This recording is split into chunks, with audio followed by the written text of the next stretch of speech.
자, 시작할까?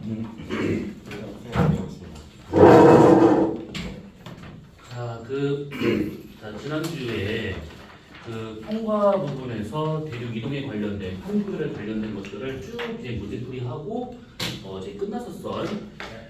승우 씨는 그때 저쪽에서 얘기를 다 들어가지고 밝기, 거리, 등급, 연주 시차에 관련된 거 기억이 나실 거고. 그러면 질문을 하면 따박따박 말을 잘 할 거라 믿어. 나봐야지. 중학교 때 배웠던 거라서 기억이 아마 나실 거고, 너네는 들으면서 이제 기억을 되살리면 되는 것들이야. 자, 승우 씨.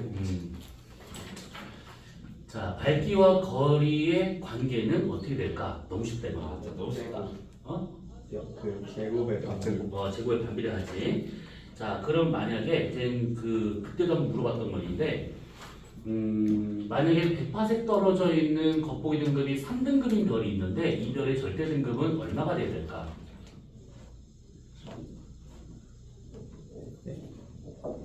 이등 응? 마이너스 2등. 네? 100 빼니까 6 빼면 마이너스 3등급. 6을 뺐어? 마이너스 2등급. 마이너스 2등급. 아주 쉬웠던 거야. 자, 그러면 동현씨 기억을 한번 쫙 되살려봐.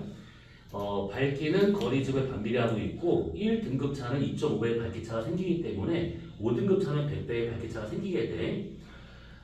그리고 거리 지수라고 하는 것이 있지. 그 겉보기 등급 빼기 절대 등급은 마이너스 5 플러스 5 로그 R로 구할 수 있다. 이렇게 하는 것들.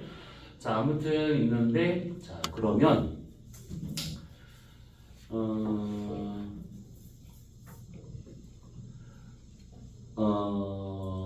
어떤 별의 거리가 만약에 4파섹이 있었어. 거기서의 겉보기 등급이 3등급이었어. 자, 이 별의 절대 등급은 4파섹 떨어져 있는 겉보기 등급 3등급인 별의 절대 등급.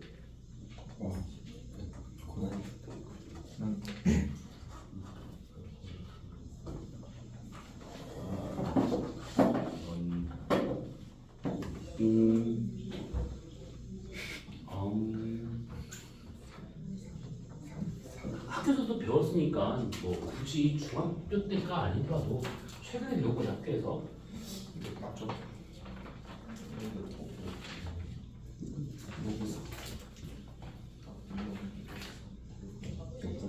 에이 뭐 대단한 내가 지금 뭐 수학을 낸 것도 아니고 지금 산수를 냈는데 빨리 대답해줘 빨리.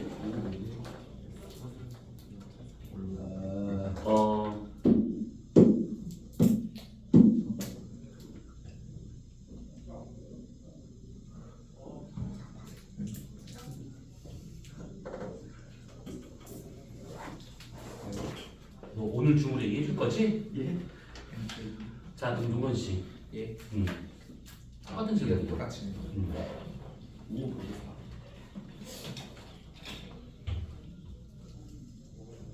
5 4파세 4파세 3등급 3등급 14세 18세 5 로그 R 빼기 난리 났네.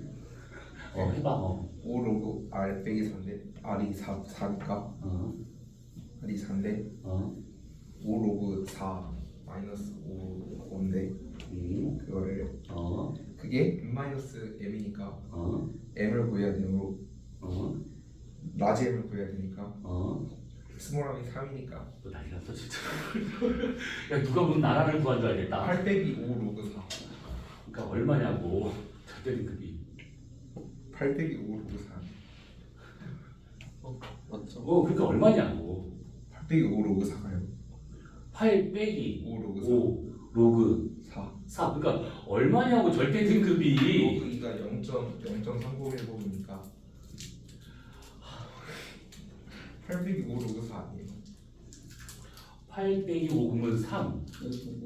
5등급? 대충 5등급? 대충 5등급? 네. 대충 5등급? 우선은 딱 떨어져 5등급으로. 그래요? 거리수에 집어넣으면 더 복잡해져. 그러니까 진짜요? 간단한 거는 그냥 간단해서 넘어가면 돼. 4파색이니까 10파색으로 가면 2.5배 멀리 가는 거니까 그 제곱만큼 어두워지겠지. 그러면 그 제곱 지수가 의미하는 것은 등급 차니까 2등급만 올려주면 되는 거야. 그럼 5등급. 뭐 어려워? 자, 그러면 민기 씨. 진짜 쉬운 산수 문제야. 자, 시차가 0.1초인 별이 있어. 자, 이 별의 거리는 몇 파세기일까? 근데 시차가 그거니까 또 10파세 이라는 거 대답을 하고 가니까 뭐야? 5파세. 5파세가 어떻게 나온 거야? 이게 0.1이면 이것도 0.1에서 0.2분의 1에서 5파세. 뭔 말인지 모르겠네. 잠깐만, 50파세인가? 자, 그럼 다시 너의 차례야. 승우 씨. 10? 20? 시차가 0.1초라면 연주시차의 절반값이니까 0.05초가 되겠지? 그러면 0.05초에 없으니까 20파생이 되고 있다. 이렇게 생각하면 돼. 자, 그러면 이제 우리는 오늘 진도를 나가도록 합시다. 여러분들 그 학교 프린트물에 3페이지에 나와 있는 흑체 복사부터 좀 볼 거야.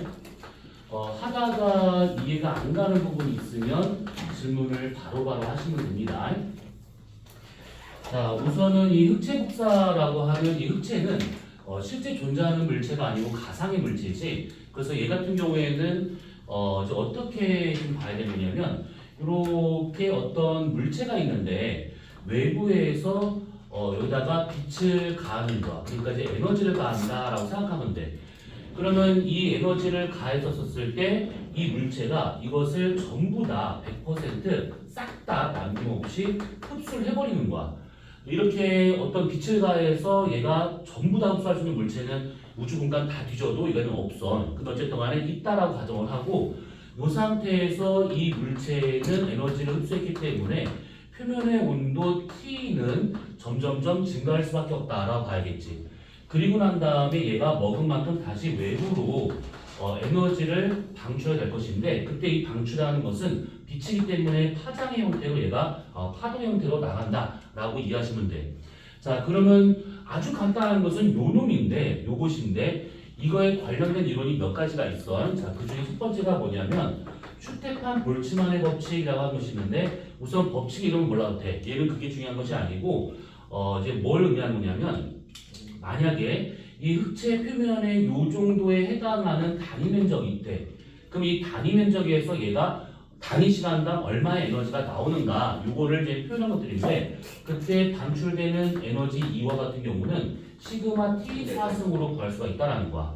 그럼 여기서 이 시그마는 상수기 때문에 얘를 집어넣어가지고 직접 구하는 문제도 있을 수 있긴 하겠지만 그냥 약간 불필요한 문제 그거는. 왜냐하면 산수 문제이기 때문에 그냥 계산 실수를 유도하는 좀 되게 저급한 문제지. 그래서 상수를 넣어서 하는 그런 문제보다는 오히려 관계식 정도로 잘 이해를 하고 있으면 돼. 그래서 방출되는 에너지량과 같은 경우는 이렇게 온도 상승에 비례하게끔 되고 있다. 이런 식으로. 여기서 주의할 점은 뭐냐면 이때 방출되는 요 에너지라고 하는 것은 단위 시간당 단위 면적에서 방출되고 있는 에너지량이다라고 하는 게 이게 중요한 거야. 그러니까 문제 풀다 보면 문제 막 나오다 보면 뭐 시간이 뭐 1초 내 뭐 100년 이내 막 이게 막 나올 거란 말이지. 근데 이렇게 흑체 복사에서 관련된 문제 나오면 무조건 여기서 말하는 시간에 대한 것은 전혀 생각을 할 필요가 없어. 그러니까 시간이 1초든 100년이든 1억 년이든 그게 중요한 것이 아니고 뭐가 중요하냐면 방출되는 그 에너지가 어느 면적에서 나오고 있는가 이게 더 훨씬 더 중요한 거야. 그래서 단위 면적당 나오는 에너지량은 온도 상승에 비례하고 있다. 이렇게 이해하시면 돼. 자, 그 다음에 두 번째와 같은 경우에는 빈의 변이 법칙이 있는 것인데 이 변이 법칙과 같은 경우에는 우선은 법칙을 먼저 써보자면 최대 에너지를 방출하는 파장, 그것을 람다 맥스라고 친다 그러면 얘는 T분의 A로 구할 수가 있는데 여기서 A는 비례 상수야. 그래서 마찬가지로 상수는 중요하지 않아. 그래서 관계식인 람다 맥스는 온도에 단순 반비례하는구나 라고 하는 요것만 잘 기억하고 있으면 돼. 요것만. 우선은 요 내용은 세 번째 걸 보면 금방 이해가 돼. 자, 세 번째. 플랑크 곡선이 있어요. 자, 우선 이 플랑크 곡선과 같은 경우에는 요거는 정말 잘 배우셔야 돼. 이거에 관련된 문제는 되게 다양해. 자, 우선 이 플랑크 곡선은 어떻게 할 수 있는 거냐면 여기서 나오는 이런 관계들을 한 개의 그래프에다가 다 몰아서 정리가 된 것들이야. 그래서 이쪽을 파장이라고 보고 이쪽을 복사 세기라고 볼 것인데 문제 풀 때 이 y축에 복사 세기가 있든 상대적 세기든 무슨 뭐 여러 가지 말이 막 쓰일 거야. 근데 그때 이쪽 왼쪽 그 y축에 쓰여 있는 말은 뭐가 쓰여 있든 그냥 신경 꺼. 여기는 그냥 x축만 있기에는 뭔가 허전하니까 세워놓은 y축이구나 라고만 생각하면 돼. 요걸로 문제를 막 할 수 있는 게 아무것도 없어요. 자, 그러면 이건 뭐냐면 만약에 저 물체의 온도가 6000켈빈이래. 그러면 이 파장에서는 에너지가 한 요만큼 나오고 요 파장에서는 한 요만큼이 나오고 여기 파장에서는 한 이만큼이 나오고 이런 식으로 파장대별로 나오는 에너지량이 다 다를 거야. 그래서 그것을 점을 다 찍어봐. 파장대별로. 그랬더니만 얘가 어떤 특정한 패턴이 나오더라. 그래서 봤더니만 이렇게 그래프가 그려진다라는 거야. 그래서 요 놈이 6000켈빈에 해당하고 있는 물체의 표면에서 나오는 에너지량이 이렇게 나타난다라고 이해하면 되는 거야. 자, 그러면 이제 여기서 이제 생각을 해봐야 돼. 얘가 지금 여기 파장대에서는 이 정도 에너지를 방출하고 있고 여기 파장대에서는 이만큼을 방출하고 있는 거잖아. 얘는 이만큼이고.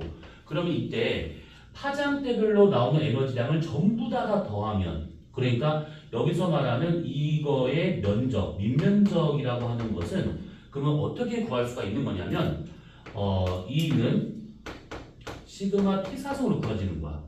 그러니까 이게 지금 단위 면적당 구할 수 있는 나올 수 있는 그 에너지량이 여기서 이렇게 면적으로 표현되고 있다라고 생각하면 돼. 그래서 얘 같은 경우에는 요 정도만 우선 봐두면 되는 것들이고 그 다음에 또 하나는 여기서 얘가 최대 에너지를 방출하는 여기 파장대 요것을 6000켈빈의 람다맥스라고 말하게 돼.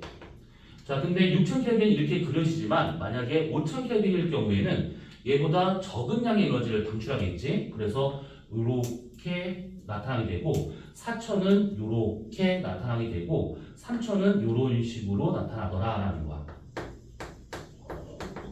그러면 지금 6000켈빈일 때 람다맥스가 여기였는데 5000은 여기가 되고 있고 4000은 여기, 3000은 여기 돼가지고 물체의 표면도가 떨어지면 떨어질수록 이렇게 오른쪽으로 얘가 이동하더라. 람다맥스가. 그래서 람다맥스는 온도의 단순 반비례한다. 이런 식으로 보면 되는 것들이야. 그러면 이제 흑체 복사에 관련된 것은 이게 거의 전부라 보시면 돼. 어려운 거 없어. 자, 그러면 여기서 이제 질문. 만약에 지금 요거 다 따져서 봤었을 때, 자, 어떤 별이 있는데, 6000켈빈의 표면 온도를 갖고 있는 그 별과 그 다음에 3000켈빈의 표면을 갖고 있는 별이 있대. 자, 그러면 이 별과 이 별의 온도 비를 구하게 되면 당연히 눈에 보이는 대로 2대 1 되는 것이지. 그러면 람다 맥스의 비는 몇 대 몇일까? 1대2. 이거는 단순 반비례니까 1대 2가 될 것이지. 1대 2는 뭐야? 자, 그러면 람다 맥스 이렇게 되고 있다 치고 그러면 이렇게 졌었을 때 방출되는 에너지량 단위면에 딱 나오는 에너지량은 몇 대 몇일까? 16대. 그렇지, 16대 1이 나온다라는 거야. 그리고 요거랑 똑같은 게 면적비야. 그래서 플랑크 곡선에 해당하는 이 면적과 요 면적은 16대 1로 똑같이 나온다라고 생각하면 돼. 그래서 요거 방출되는 에너지를 플랑크 곡선에서는 면적에 대한 것으로 이렇게 바꿔도 상관이 없다라는 거야. 그러니까 요 관계만 잘 이해하고 있으면 문제가 조금 변이 된다 하더라도 금방 풀 수가 있어. 그래서 요거 잘 배웠어야 돼. 가장 기본적인 관계야 이거는. 자, 그러면 우선은 흑체 복사에 관련된 것은 요렇게만 보도록 합시다. 자, 3페이지에 나와 있는 내용들은 다 이런 내용들이야. 그래서 요것들은 플랑크 법칙도 있을 것인데 이 법칙과 같은 경우에는 우선 그런가 보다 하고 보시면 돼. 요거 갖다가 나왔던 문제는 별로 없었어. 거의 없었다고 보면 돼. 그래서 만약에 나온다고 하면 공식이 주어지는 문제는 본 적이 있었었는데 이 공식을 외워서 푸는 문제는 없었다라고 생각하면 돼. 얘네들은. 그러니까 니네는 지금 1학년 2학기에 도급 지원하고 있는데 그 원래대로 본다고 그러면 도급 지원은 2학년 1학기나 늦으면 2학년 2학기 때 하거든. 그때 가도 이 문제가 안 나왔었어. 그러니까 얘는 그냥 그런가 보다 하고 넘어가.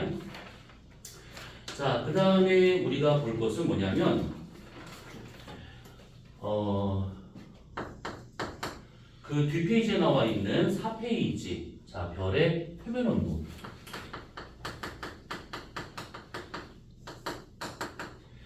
자, 뒤에서도 이제 몇 차례 나오게 될 건데, 온도가 나오잖아? 그러면 무엇을 말하는지를 잘 봐야 돼. 그러니까 별의 표면 온도를 말하는지, 별 중심부의 온도를 말하는지, 또는 별 대기 온도를 비교하는 문제인지, 아무튼 어떤 온도인지를 잘 봐야 돼. 자, 근데 지금 여기서 말하는 것은 별의 표면의 온도가 어떤가, 이런 것들을 좀 이게 보는 것들인데, 우선은 이 온도를 이제 표현할 수 있는 방법은 크게 두 가지가 있어요. 하나는 우선 분광형, 다른 말로 스펙트럼형이라고 하는 것이 있고, 또 하나는 색지수라고 하는 것이 있어요. 자, 분광형부터 먼저 봐야 될 것이 왜 그러냐면 얘는 다 외워야 돼. 어쩔 수가 없어 이거는. 말하는 거는 싹 다 외우셔야 됩니다. 다 하고 난 다음에 요거는 다 외워야 된다라고 하는 거는 그냥 외워야 돼.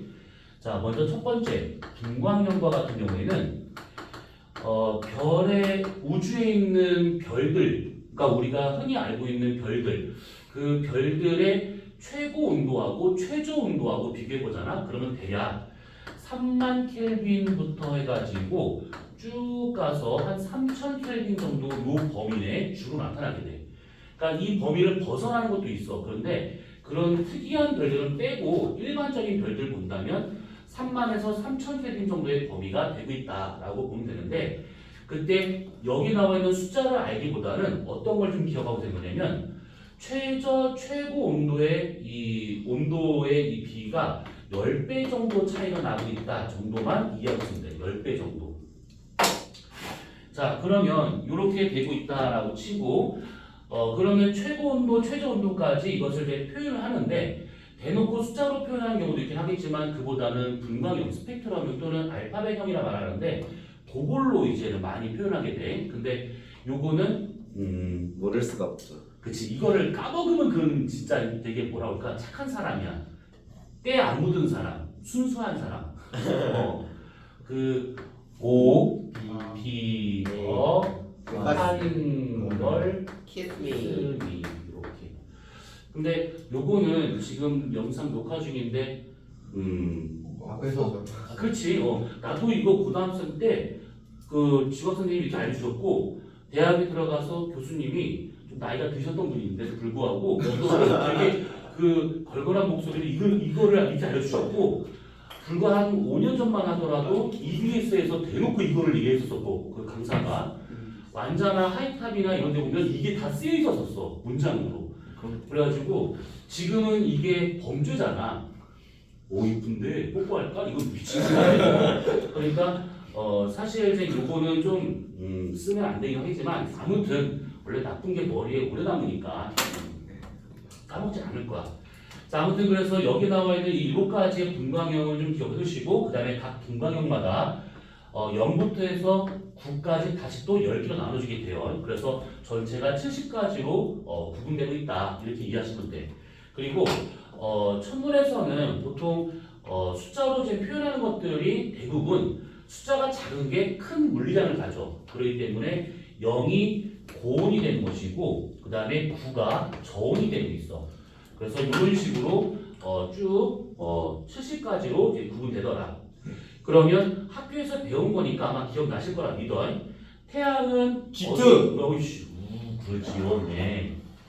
태양은까지 나왔는데 G2형이 되고 있어요, 이거. 그래서 요것도 기억을 해두셔야 되고, 그 다음에 또 하나는 색깔이 나오는데, 안타깝지만 색깔도 지금 기억하고 있어야 돼. 그럼 뭘 기억해야 되느냐? 우선은 이 범위가 되고 있으니까 얘 색깔을 알고 있어야겠지. 청색, 그 다음에 얘는 빨간색, 적색이 되고 있어. 그러면 이 두 가지만 알면 되나? 아니죠.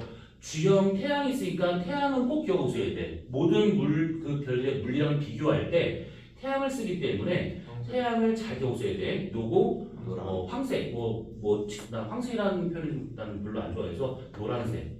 그냥 개인적인 취향이야. 황색이란 말 별로 안 좋아. 그냥 누리끼리 한 것 같아가지고. 노란색, 개나리 같아. 그래서 노란색이고 또 하나 알아야 될 것이 뭐냐면 A가 백색. 그치. A가 흰색, 백색으로 나오고 있는 요거 네 가지만큼은 꼭 기억하고 있어야 돼. 여기서 중간중간에 있는 것들은 이미 나왔으니까 대략 뭐 알잖아.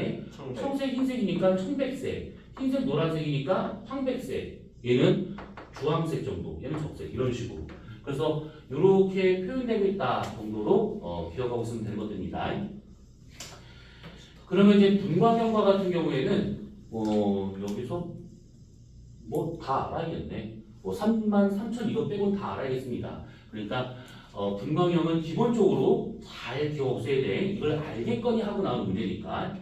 자, 그럼 두 번째 색지수인데, 자 색지수와 같은 경우에는 우선은 결론만 먼저 얘기해 보자면 단파 영역으로 봤었을 때의 밝기에 따른 등급에서 장파 영역에서 보는 밝기에 대한 등급을 뺀 값입니다. 민기야, 저 카메라 봐서 여기 보이는 것 좀 한번 봐줄래? 좀 잘라요. 여기 이 글씨 안 보여? 딱 등까지 보여요. 등 여기 등? 예. 오케이 알겠어. 그럼 등까지만. 살짝 옆으로 옮길까요? 아니 옮기지만 괜찮아. 그럼 저게 또 안 보이니까 괜찮아. 그러면 등까지만 우선 여기까지 되겠네. 자, 그래서 단파열 등급 빼기 장파열의 등급이다. 뭐 이런 식으로 등자는 보인다는 얘기지? 예. 자, 그러면 이제 요것을 이제 할 수 있는 방법이 이것도 다시 또 두 가지 구분이 돼요. 하나는 뭐냐면 사진으로 찍었었을 때 나오는 등급, 이것을 우리가 사진 등급 MP라고 말하고 눈으로 보는 등급, 맨눈으로 보는 것을 안시 등급이라게 되는데 이것을 MV라고 보통 쓰게 돼. 그래서 사진으로 찍었을 때가 눈으로 볼 때보다 단파율을 더 잘 보기 때문에 얘가 단파 등급이고 얘가 장파 등급이야. 그래서 이렇게 한 값이 색지수다라고 생각하면 돼. 근데 사진이라고 하는 것이 우리가 알고 있는 카메라 그 사진이 아니야. 이거는 필름을 넣어서 현상하는 그 사진이야. 그러면 필름을 이용한 사진기는 어디에 있어? 그건 뭐 찾기도 힘들고 요즘은 뭐 박물관 가봐야 뭐 있을까 말까 하다 보니까 요즘 이 방법 잘 안 써. 그렇기 때문에 어떤 걸 더 많이 쓰는 거냐면 필터를 이용하는 방법을 더 많이 쓴다라고 생각하면 돼. 자, 필터라고 하게 되면 그 천체만원경 있잖아요. 이거 니네 아마 실수가 할지 모르겠는데 천체만원경의 대물렌즈 쪽에 필터를 끼우는 경우도 있고 저반렌즈에 끼우는 경우도 있는데 대물렌즈를 끼울 때는 이게 굴절만원경이면 가능한데 이게 반사만원경일 때는 조금 이 그게 너무 커지니까 이게 좀 너무 비싸죠. 그래서 보통은 저반렌즈에 끼워가지고 그냥 필터를 많이 쓰게 되는데 이 필터가 뭔 역할을 하냐면 이 별에서 오는 별빛들 중에서 특정 파장대만 남겨놓고 나머지 다 안 보이게 하는 거야. 그래서 세 가지 정도가 있는데 U 필터, B 필터, V 필터가 이렇게 있어요. 여기서 U 필터는 자외선 영역을 말하고 있는 거야. 그러면 내가 만원경에다가 U 필터를 끼웠어. 근데 자외선 영역만 남겨놓고 다 안 보겠대. 근데 문제는 내가 U 필터를 끼우면 자외선이 보이냐고. 안 보이지. 그렇기 때문에 보통 U 필터는 일반적인 상황에서 안 써. 그래서 쓰는 게 뭐냐면 가시광선 영역 중 B 필터 청색 영역이 되는 것이고 V 필터 비저블 그래서 적색 계통, 주황색 계통 그쪽을 말하고 있는 거기 때문에 B 필터하고 V 필터를 많이 쓴다라고 생각하면 돼. 자, 그러면 이거 두 가지를 여기다 분받치면 보통은 이 사진 등급으로 볼 수 있는 파장 영역대가 B 필터 영역대라고 생각하시면 되고 눈으로 보일 수 있는 것이 V 필터 영역대다라고 이해하시면 되는 것들이야. 자, 그러면 이것이 이제 결국 뭘 의미하는 거냐면 요것들인데 자, 플랑크 곡선 한번 그려보세요. 이렇게. 자, 플랑크 곡선이 여기가 파장, 여기가 곡선 세기야. 자, 그래서 봤더니 예를 들어서 B 필터로 볼 수 있는 파장 영역대가 여기서부터 여기까지다라고 한번 가정해보자. 이렇게. 그 다음에 V 필터로 볼 수 있는 파장 영역대를 봤는데 봤더니 여기서부터 여기까지야. 원래 이거 둘이 살짝 겹치거든. 근데 구분하기 편하라고 일부러 이걸 이렇게 벌려놓은 거야 이렇게. 자 그런데 어떤 별을 봤는데 그 별의 플랑크 곡선이 어떻게 나오냐면 예를 들어서 만약에 이렇게 나왔대. 그러면 이렇게 나온다고 치면 이 별을 내가 만약에 B 필터로 보잖아. 그러면 B 필터에 해당하는 이 면적만큼의 에너지를 볼 수가 있다라는 거야. 네. 잘 보일 거라고. 근데 필터를 갈아 껴서 V 필터로 바꿨어. 그러면 이 면적만큼의 빛을 내가 볼 수 있다라는 거야. 그렇다면 지금 같은 별인데 어떤 필터로 끼냐에 따라서 더 밝게 보일 수도 있고 더 어둡게 보일 수도 있다라는 거야. 자, 그러면 정리해보자면 B와 V 중에서 어떤 게 더 밝게 보이느냐? 얘가 더 밝게 보인다는 얘기지. 얘가 더 어둡게 보인다는 얘기야. 그러면 등급으로 치면 밝은 게 작은 등급이고 어두운 게 큰 등급이야. 그래서 단파 등급 빼기 장파 등급을 하면 작은 수 빼기 큰 수니까 당연히 음수가 나온다가 되는 것이지. 그래서 이렇게 나오는 요 값이 음수일 경우 그때는 이 람다메스가 왼쪽에 쳐져 있는 이런 별이기 때문에 아 이런 별은 고온의 별이구나 이렇게 볼 수가 있다는 얘기지. 그러면 똑같은 원리로 이번에는 그 좀 약간 온도가 낮은 별을 봤대. 그래서 이렇게 플랑크 곡선을 한번 그려봤는데 똑같이 B 필터로 볼 수 있는 파장 영역대가 여기서 여기까지다라고 보고 그 다음에 V 필터로 볼 수 있는 파장 영역대가 여기서 여기까지래. 자 그러면 이렇게 된 상태에서 어떤 별의 플랑크 곡선을 봤더니만 얘가 이렇게 나왔대. 사실 이거 이렇게 나오지 않고 얘랑 비교하면 얘가 훨씬 더 작은 면적이 돼야 돼. 근데 일부러 좀 크게 키운 거야.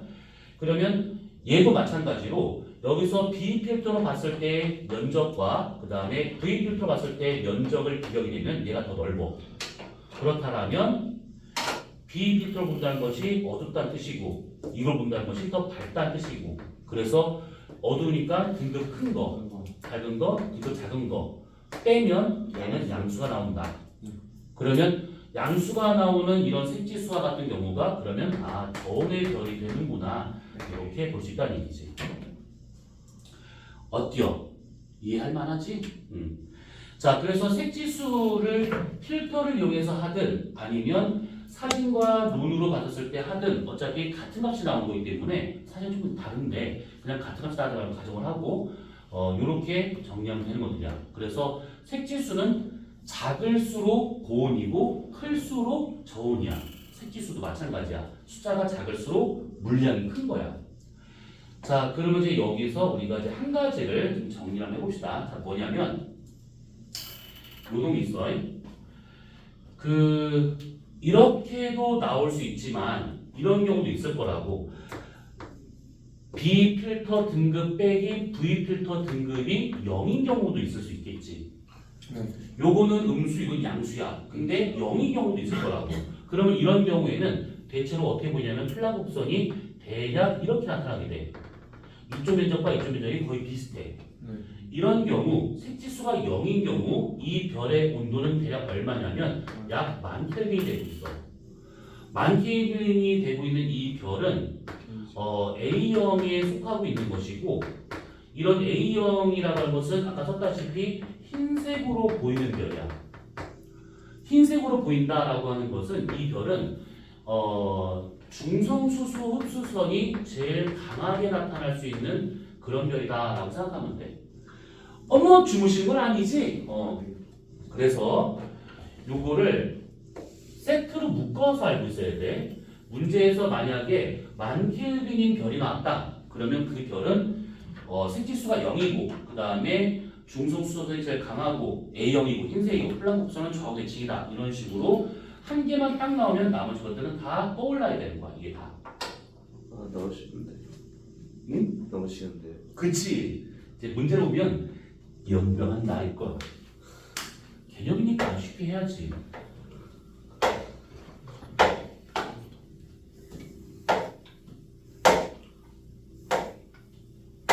그리고 색지수는 뒤에 가서 이제 그걸로 또 나오게 될 거야. 그 뭐냐면 성간 소각량 구하는 게 하나 있어.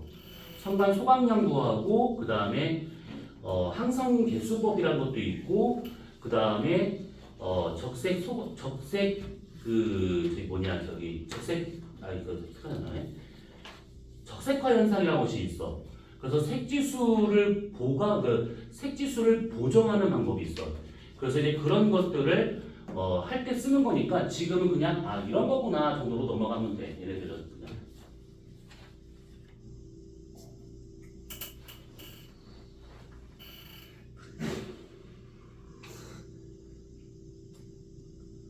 언젠가 말이겠지. 언젠가 될 것이야. 급할 것도 없어.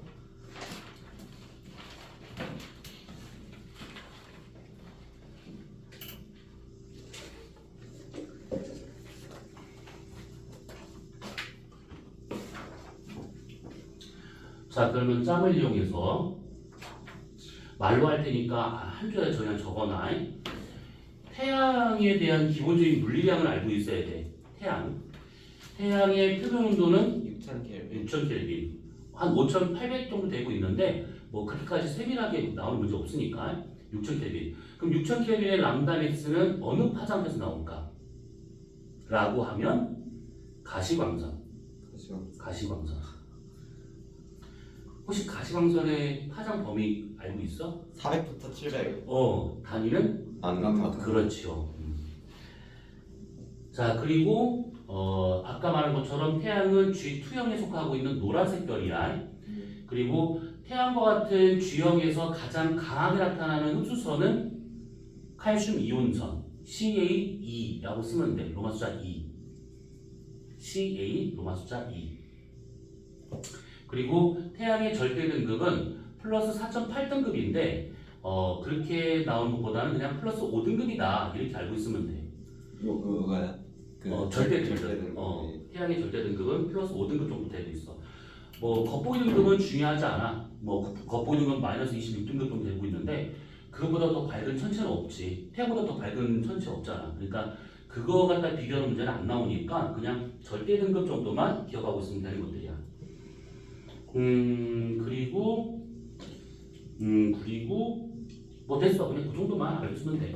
그래서 그 태양이 다른 별들과 비교해가지고 다른 별의 물리량을 파악할 때 쓰는 기준이기 때문에 기억하고 있어야 돼. 자, 그러면 여기서 질문. 태양의 색지수는 양수, 음수, 영. 양수 아닌가요? 양수. 자, 동현 씨 생각은 어때? 양수? 양수 왜? 저게 사진 등급하고 IC 등급 빼줄 때 잠시만. 어렵게 가지 마. 쉬운 거야. 나 되게 쉬운 거 좀 물어봤어. 아이 조용히 해. 나 분기를 칠 수 있어. 지수. 막간 인터넷. 그러니까 그냥 양수, 음수, 영. 셋 중에 하나야. 그쵸. 응. 3분의 1이야. 양수? 양수니까 왜? 이제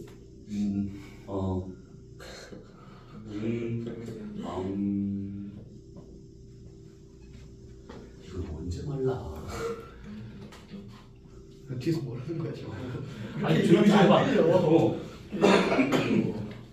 얘기해봐 동현 씨. 왜 양수라 생각했어? 우선 답은 맞아. 양수야.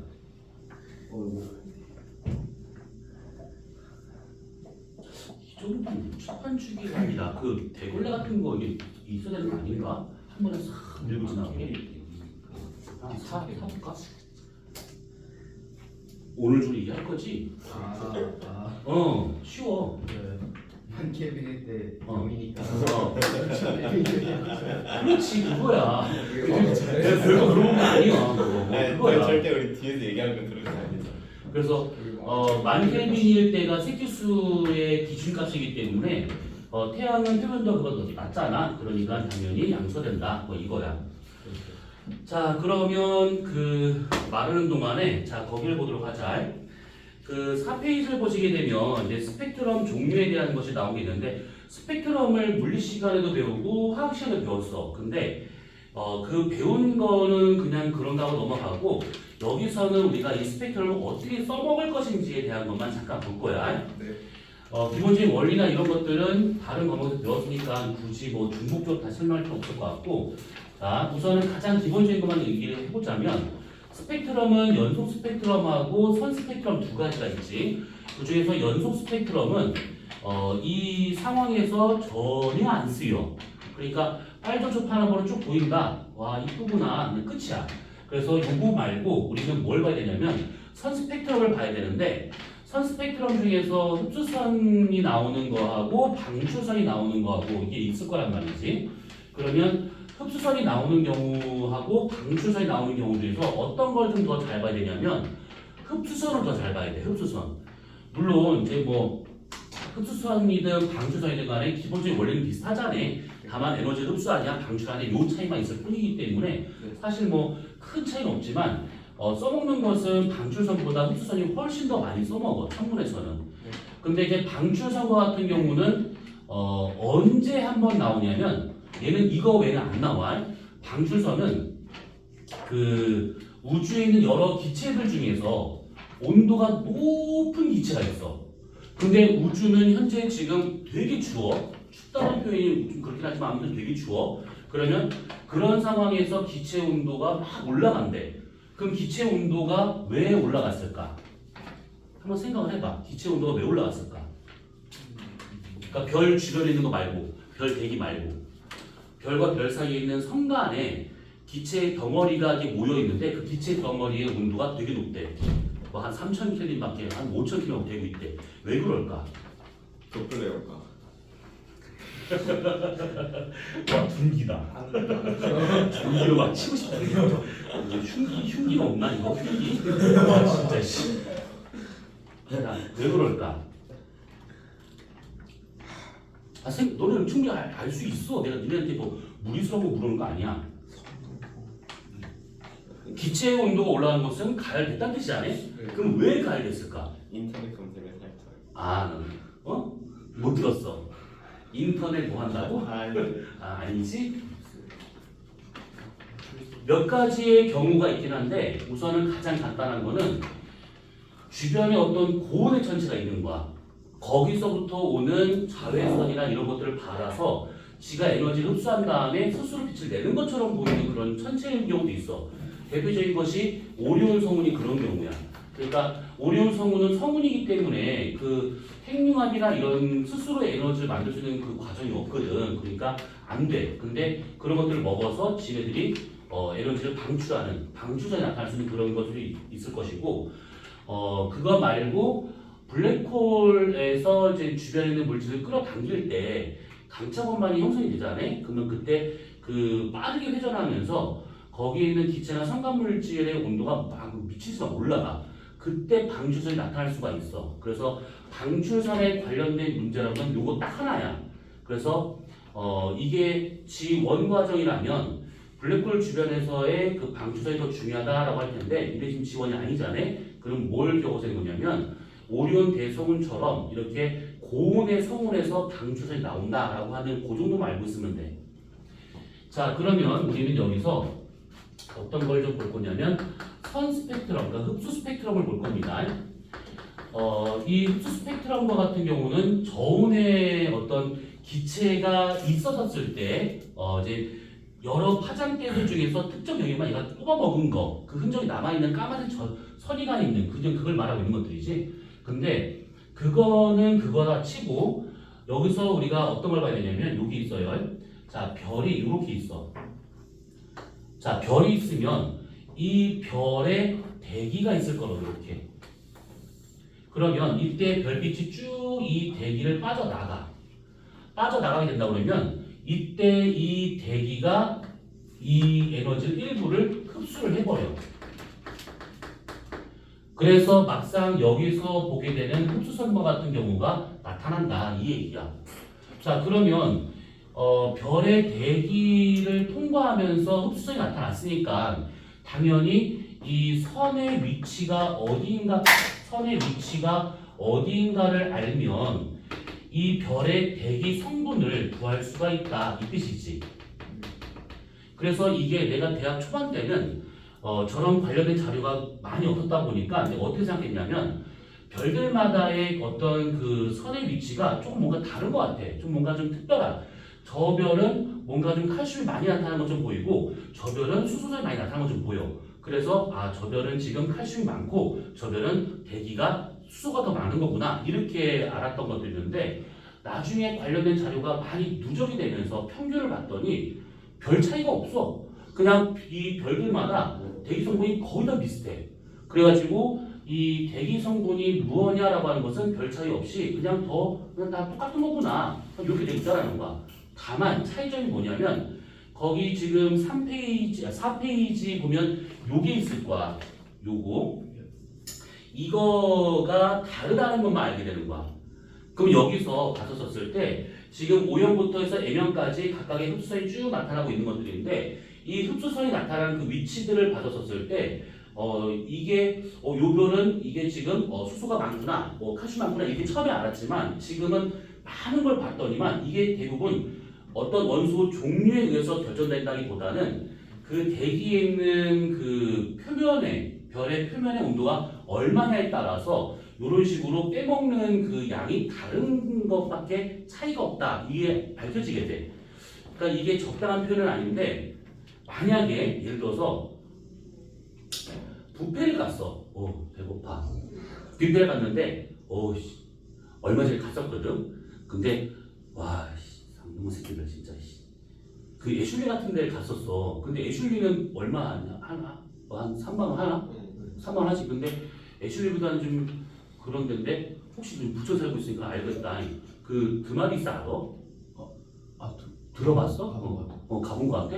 드마리스를 갔는데 거기는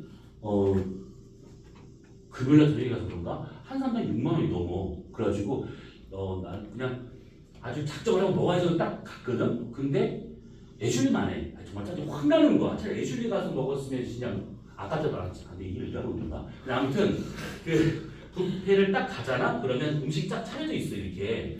근데 그 음식들 중에서 나처럼 입이 짧은 사람은 먹는 게 거의 정해져 있어. 그러니까 뭐 면, 뭐 피자, 뭐 이런 거 아무튼 골골 먹어. 근데 좀 입이 고급진 사람들, 그런 데 가면 나는 뽕을 뽑겠다 하는 사람들은 막 갑자기 막 생선회를 막 먹고 있다거나 막 초밥 위주 막 먹는다거나 막 이렇게 막 게 위주 먹는다거나 막 이런단 말이지. 이게 무슨 차이냐면 차려진 밥상은 똑같은데 먹는 게 대중적인 것들, 피자나 이런 거 먹는 사람 거의 없잖아. 다 먹어. 근데 그 생선회 같은 경우는 나는 되게 극혐을 해. 날거를 먹는 게 싫어하거든. 그래서 그걸 먹는 사람이 있고 나처럼 안 먹는 사람이 있어. 그래서 똑같이 원소들이 다 이렇게 차려져 있다 하더라도 여기서 얼마만큼의 에너지가 나오냐에 따라서 이거를 죄다 뽑아 먹을 수 있는 에너지인지 아니면 특정한 것만 먹을 수 있는 그런 에너지인지가 다를 수 있다는 거야. 그래서 선의 위치가 대기 성분인 것이 뭔지를 알고 있는 거지만 문제는 그것보다는 어떤 온도에 의해서 더 많이 빼먹는가 아닌가 이 차이가 있을 수 있다 이 얘기야. 지금은 그런 거 본 적 없는데 예전에 뷔페 가면 결혼식장 같은데 뷔페 하는 경우가 더러 있잖아. 가면 내가 정말 충격과 공포했던 걸 보이냐면 누구 결혼식이 기억이 안 나는데 어렸을 때야. 초등학교 때인가 중학교 때인가 중학교 때인 것 같아. 갔는데 여러 반찬들 음식이 있을 거잖아. 거기에 메뚜기가 나왔어. 메뚜기가 나왔어. 메뚜기 튀긴 게 나왔어. 그래가지고 처음에는 이게 게 요만한 게 볶아놓은 거 있잖아. 나 그건 줄 알고 난 원래 지금도 잘 안 먹거든 그거를. 근데 나 그때 처음 보고 신기해가지고 와 이게 개인가 보다 하고 봤는데 자세히 보니까 개가 아니야. 메뚜기야. 그래가지고 그걸 또 어른들은 또 먹더라고. 어렸을 때 많이 먹어봤다 하면서 추위가 공포였어. 곤충을 튀겨 먹다니. 내가 번데기도 안 먹거든. 니네 번데기 먹니? 아니요. 나 진짜 극혐해 진짜. 미쳐버릴 것 같아 진짜. 번데기를 그거 그냥 종이컵에 달아서 이거 막 이쑤시개 꼭 원래 왜 먹고 있어. 징그러. 아무튼 굿대기다 될것 같구나. 아무튼 됐어. 근데 이것만 우리가 아는 게 아니야. 뭐냐면 이 별에서 오는 이 스펙트럼 중에서 별 주변을 돌고 있는 행성이 있을 수 있어. 행성. 그러면 행성이 이렇게 있다 치면 행성 주변에도 대기가 이렇게 존재하고 있을 거잖아. 그러면 그때 별에서 오는 별빛이 행성 대기를 통과를 해가지고 나한테 보여줄 때가 있다라는 거야. 그러면 스펙트럼을 만약에 요 위치에서 보잖아. 행성과 별 사이 여기서 보잖아. 그러면 이렇게 스펙트럼이 연속적으로 나타나는 과정 중 일부 에너지가 없는 이런 식으로 해서 흡수가 나타날 수 있다는 거야. 이거는 별의 대기 성분을 의미하고 있는 것들이지. 그런데 나하고 행성하고 별하고 이게 같은 선상에 올 때가 몇 번 있을 거야. 왜냐하면 행성이 공전하고 있는 중이니까. 그래서 추가적인 흡수선이 이렇게 가끔 나타날 때가 있어. 그러면 요거와 같은 경우는 뭐냐면 행성 대기 성분에 의한 거구나라고 알 수가 있다는 얘기지. 그러니까 별의 대기 성분에 관련된 이 흡수선은 항상 나타나. 근데 행성에 의한 대기 성분은 주기성을 갖고 나타나는 거야. 행성과 나와 별이 같은 선에 놓여 있었을 때만 그때만 잠깐 나타나고 사라지더라 이거야.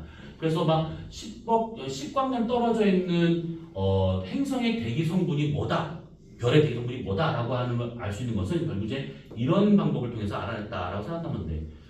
뭐 요즘 이 방법을 통해 가지고 진짜 되게 많은 걸 알고 있어. 그래서 되게 멀리 떨어져 있는 그런 행성들 중에 메테인이 좀 되게 많이 들어있는 그런 대기 성분의 행성을 발견하기도 했었어요.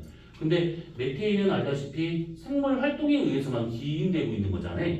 그래서 거기 행성에는 아마 생명체 있을 거다 이렇게 뭐 고도로 발달된 문명이 있을지 없을지 모르겠지만 아무튼 생명체가 활동하고 있는 것은 100% 확실하다라고 이제 할 만한 그런 행성들도 발견이 되지.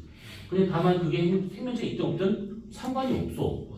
못 가기도 하고 가지도 안 돼. 거기 막 만약 막 땡겨봐. 그럼 줌으로 막 땡겨봐. 그래도 어차피 별이야. 안 보여. 그래서 그냥 있다 정도의 그냥 의미를 둔다 생각하면 될 것 같아. 근데 태양계에는 분명 있을 것 같아. 이 지구 말고 다른 곳에. 자, 그 다음에 또 하나는 뭘 알아야 되느냐면 선의 두께, 선폭을 기억하고 있어요. 선폭. 선의 위치에 관련된 것은 잘 안 나와. 그냥 이런 게 있구나 정도로만 받으면 되고 선폭을 좀 기억하고 있어야 돼. 선폭은 이 기체의 온도하고 밀도에 대해서 비례하는 값이야. 자, 그러면 어느 경우에서의 선폭을 봤더니만 얘가 두껍기도 하고 같은 위치인데 얇게 나타나는 경우도 있대. 그렇다면 여기서 온도와 밀도가 뭔가 달라서 이제 그렇게 선폭이 다르다 이렇게 볼 수 있는 것들인데 온도에 관련된 문제는 안 나와. 이거는. 그러니까 여러분들은 이 기체의 밀도를 파악하는데 선폭을 쓰는구나 정도로만 알고 있으면 돼. 대신에 이런 경우가 있어. 별과 같은 경우에 어떤 별은 이렇게 큰 별이 있는가 하면 어떤 별은 요만한 별이 있을 수 있어. 그럼 보통 우리가 생각했을 때 큰 별이니까 질량도 크고 뭐 아무튼 다 크겠지. 작은 별이니까 질량도 작겠지 하는데 사실은 웬만하면 이렇게 원시성을 빼고는 이게 작잖아. 이게 훨씬 더 질량이 크거나 밀도가 더 큰 별이야. 보통은. 큰 거는 그냥 빈 껍데기 보시면 돼. 그래서 이런 식으로 있었을 때 얘는 반지름이 커요. 그러면 여기서 느끼는 중력가속도가 작겠지. 그러면 대기를 아주 엉성하게 잡아. 대기 두께는 두껍더라도 대기 밀도가 아주 낮아. 그래서 저밀도의 대기가 되는 거야. 그러면 여기를 통과해서 나오는 선폭은 얇을 수밖에 없다가 되는 것이지. 근데 얘처럼 이렇게 작은 별이잖아요. 그러면 반지름이 작아. 중력가속도가 어마무시해. 그러면 대기의 두께는 얇더라도 아주 짱짱한 대기야. 고밀도의 대기가 되는 거야. 그러면 여기를 통과해서 나온 선폭은 두꺼울 수밖에 없다 이 얘기지. 그래서 반지름이 크네 작네라고 하는 것 자체가 선폭을 결정지을 수 있다라고 생각하면 돼. 이게 아마 니네 학교에서 HR도를 배웠을 거야. 그치? 네. 이따 다시 한번 정리하겠지만 HR도가 있는데 그때 영년주결이다라고 치고 같은 분광형을 갖고 있는 이 별과 요 별이 있잖아요. 그러면 이때 요 별의 선폭이 더 두껍고 요 별의 선폭이 더 얇아. 그래서 같은 분광형이라 하더라도 스펙트럼의 특징이 다르게 나타난다. 이렇게 이해하시면 되는 것들이야. 자, 그러면 흡수선에 관련된 것은 이렇게 어차피 요거는 우리가 나중에 문제 보면서 더 얘기할 것들이니까 그러면 이제 거기서 그걸 보도록 합시다. 4페이지 그 밑에 나와 있는 요 흡수선들 있잖아요. 여기다가 좀 봐야 것이 요거랑 이게 똑같은 게 뭐가 있냐면 그 7페이지에 나와 있는 요게 요거야. 여기 나와 있는 요 놈을 정리한 게 요 놈이야. 그래서 흡수선의 세기가 뭐 강하네 약하네 뭐 이게 지금 이게 표시가 되잖아. 이렇게 이런 것들을 이렇게 그래프화 시키면 이렇게 표현할 수 있다라는 거야. 그래서 요거를 외우면 안 돼. 이건 외우는 거 아니야. 여기서 어떤 것만 받으면 되는 거냐면 거기서 몇 가지 중에서 H 헬륨이죠. 요렇게 1이 쓰여 있으면 중성 상태라는 거야. 그냥 우리가 일반적으로 알고 있는 중성 상태. 근데 1 말고 로마자로 2부터 2, 3, 4 쭉 나올 거 아니야. 이거는 이온화된 정도를 말하고 있는 것들이야. 그래서 헬륨 이온선과 같은 경우에는 O형에서 주로 제일 많이 나타난다. 요거 하나와 그 다음에 아까 있었던 수소 로마자 1 중성이지. 중성 수소선과 같은 경우에는 A형에서 제일 강하게 나타난다. 헬륨 이온선은 O형에서 제일 강한데 거기서 온도가 좀 떨어지잖아요. 그러면 급속도로 흡수의 세기가 약해지게 돼. B형에서 잘 안 나타나. 나타나긴 하지만 잘 안 나타나. 근데 중성 수소선은 A형에서 제일 강해. 그 말은 뭐냐면 A형보다 온도가 올라가거나 온도가 떨어지잖아요. 그러면 얘가 점점 더 약해지게끔 나타난다. 이렇게 보면 될 것이고 그 다음에 또 하나는 아까 태양에서 있었던 칼슘 이온선. 얘와 같은 경우에는 태양과 같은 경우는 얘가 G형인 별에서는 얘가 제일 강해. 근데 칼슘 이온선이 제일 강한 곳은 G형이 아니라 K형이야. 그래서 태양보다 온도가 낮을 경우 칼슘 이온선이 더 강하다. 이렇게 알고 있으면 되는 것들이야. 네. 그래서 세 가지 정도만 알고 있으면 돼. 그냥 패턴 정도만. 그리고 또 하나는 뭐냐면 이게 고온에서 저온으로 가면 갈수록 우선 흡수선의 개수는 많아져요. 고온인 O형과 B형 같은 경우에는 흡수선이 몇 개 없어. 그런데 K형이나 M형 쪽으로 하게 되면 흡수선 개수가 되게 많아져. 셀 수 없을 만큼 많아집니다. 그 다음에 금속선에 대한 것과 분자선에 대한 것도 온도가 낮을수록 더 많이 분포하더라. 이렇게 이해하면 돼. 산화 티타늄과 같은 경우에는 거의 M형에서만 나타나고 있어. 그래서 이런 식으로 흡수선의 특징 정도만 알고 있으면 되는 것들이야. 자, 여기까지 질문.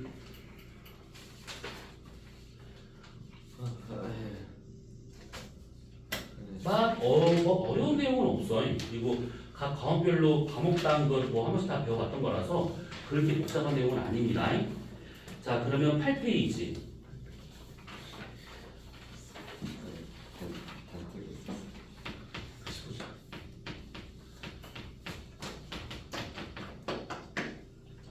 자, HR도를 볼 건데 헤르츠 스프롱이라는 사람하고 러셀이라는 사람이 우주에 있는 되게 많은 별들을 한번 분류를 해봐야지 해가지고 하는데 분류를 하기 위해서는 기준이 필요하단 말이지. 그래서 기준을 뭘로 잡았냐면 온도하고 광도로 잡았어.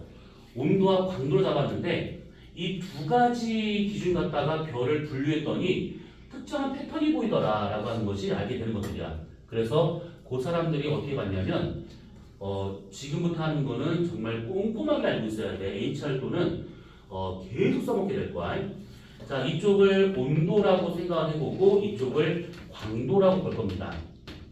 자, 먼저 온도와 같은 경우는 왼쪽으로 갈수록 고온이고요. 오른쪽으로 갈수록 저온입니다. 이 온도를 표현할 수 있는 방법은 아까 했던 숫자를 쓰든지 대놓고 3만 3천에 쓰든지 아니면 분광형으로 O형부터 해가지고 M형까지 이렇게 알파벳형으로 쓰든지 아니면 여기 A형이 있고 여기 G형이 있다 치면 A형이 색지수가 0이었잖아요. 그래서 얘를 기준으로 왼쪽에 있는 것은 마이너스의 색지수가, 오른쪽에 있는 것은 플러스의 색지수가 나타나고 있는 것으로 해서 온도를 표현할 수도 있는 것들이야.